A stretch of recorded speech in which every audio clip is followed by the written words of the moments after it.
Praise the Lord. ஒரே ஒரு வசனத்தை கூட காண்பித்துக் கொடுக்கிறேன். சங்கீதம் 101 அதிகாரம் 7வது வசனம். கபடு செய்கிறவன் என் வீட்டுக்குள் இருப்பதில்லை, பொய் சொல்லுகிறவன் என் கண் முன் நிலைப்பதில்லை. இன்னைக்கு ஆண்டவர் நம்மளை பார்த்து சொல்ற காரியம் என்ன? மகனே மகளே, பொய் சொல்றவங்க ஏமாத்துறவங்கள நான் ஏசப்பாக்கு பிடிக்காதுன்னு சொல்றாருங்க.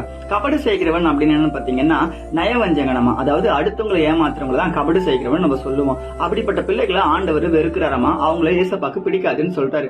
பிரதர், நான் தான் பிரதர் நிறைய பேர்கிட்ட ஏமாந்து போறேன், நிறைய பேர் என்னதான் பிரதர் ஏமாத்துறாங்க, நான் ஒருத்தருக்கு காசு வாங்கி கொடுத்தேன் பிரதர், அவர் இப்ப என்ன ஏமாத்திட்டாங்க பிரதர், நான் இப்ப ரொம்ப கஷ்டத்துல இருக்கேன் பிரதர், என்ன சுத்தி இருக்க ஜனங்கள் எல்லாம் என்னதான் பிரதர் ஏமாத்துறாங்க, பொய் பித்தலாடெல்லாம் எல்லாம் என்ன சுத்தி தான் பிரதர் நடக்குது, நான் என்ன பிரதர் பண்றது நீங்க ஃபீல் பண்ணிட்டு சொல்லலாம். ஆனா ஏசப்பா சொல்றாரு, மகனி மகளே, உன்னே அறியாம நீ நிறைய பேரை ஏமாத்திருக்க, உன்னே அறியாம நீ நிறைய பேரை கஷ்டப்படுத்திருக்க, நீ அதை புரிஞ்சுக்க மாட்டேற பாத்தியா? இன்னைக்கு நம்ம வாழ்க்கையில நம்மள நிறைய பேர் ஏமாத்திட்டு நம்ம சொல்லலாம், ஆனா நம்மளே அறியாம நம்ம நிறைய பேரை ஏமாத்திருக்க அதிகபட்ச வாய்ப்பு இருக்குங்க. இன்னைக்கு ஏசப்பா நம்மள பார்த்து சொல்றாரு, மகனி மகளே, நீ இன்னைக்கு யாராவது கஷ்டப்படுத்திருந்தா, ஏமாத்திருந்த, உன்னால யாராவது துன்பம் அடைஞ்சிருந்தாங்கன்னா அவங்க கிட்ட போய் நீ மன்னிப்பு கேளு, அவங்களுக்கு நீ உதவி செய்யும் சொல்லி ஏசப்பா இன்னைக்கு நம்மள பார்த்து சொல்றாருங்க. ஏசப்பாக்கு இப்படிப்பட்ட குணாதிசயங்கள் உள்ள பிள்ளைகளை பிடிக்காதமா, அதாவது கபடு செய்யறவங்க. அதனால நம்ம யாரையும் ஏமாத்தாம நம்ம ஏசப்பாவுடைய பிரதிபலிப்பா நம்ம இருப்போம். ஏசப்பாவை எப்படி இந்த உலகத்துல இருக்க ஜனங்களுக்கு நன்மை செஞ்சு சுத்தி தருந்தாரோ அதே போல நம்மளும் சுத்தி தருவோம். விசுவாசிக்கிறீங்கன்னா ஆமீன் போட்டுக்கோங்க. இதே போல இருக்கிற வசனத்தை நான் ஃபாலோ பண்ணிக்கோங்க. God bless. ஆமீன்.